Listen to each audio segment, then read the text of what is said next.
Ka Mawlai Sports Club kelayo bandra ya kenam lahduh ha lympung ialehkai 4th Meghalaya State League 2024 da ka bapenlim no ya ka Shlong Lajong FC ha ka jinga shoot tie breaker ha ka jinga ialehkai final ka balong ha Wajer Multi-Purpose Sports Complex Stadium ha ka Shitarik Urempang.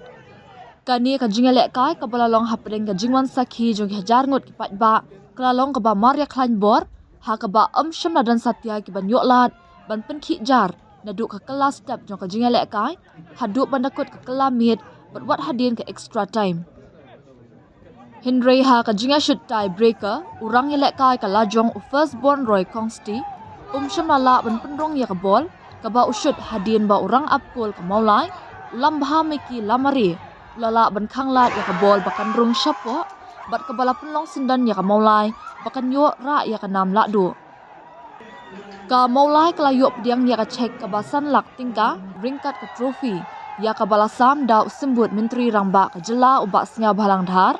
ha ka jingadan lang UMLA ka juwai ubak wailat miki Syllad u presiden ka Meghalaya Football Association MFA ubak Hamletson Dokling general secretary ka MFA ubak Sunish Sim u Richard B Yuria principal North Liberty High Secondary School na luar kiwei kat ba kalajong kelayo pediang ya ka cek ka ba lailak tingka ringkat ka trofi. Ka lympung Meghalaya State League bala penlong da ka MFA naduk bala sedang haus nam arjar kat nyo kelala banwanra ya ki team ki batbit tam lingba ki association na ki district ki bayate bat ka MFA ha ka ba kiladon hadu arpa South League Club ki balawan ya shimbenta ha ka ni ka samo ya ialehkai ki bamenta.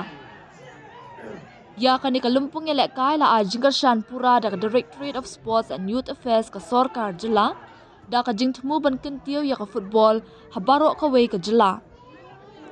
Ha kan ka singi la samru ya ka khusnam Shimed ha ka ba ya ka nam player of the final la yo ra da u yo bor lang lingdo na ka lajong kat ba ki laingot ki rang ialehkai ka Mawlai ki belayo khur khusnam ki kentup ya ulambha miki lamare kum urang up kul batbit tam Golden Glove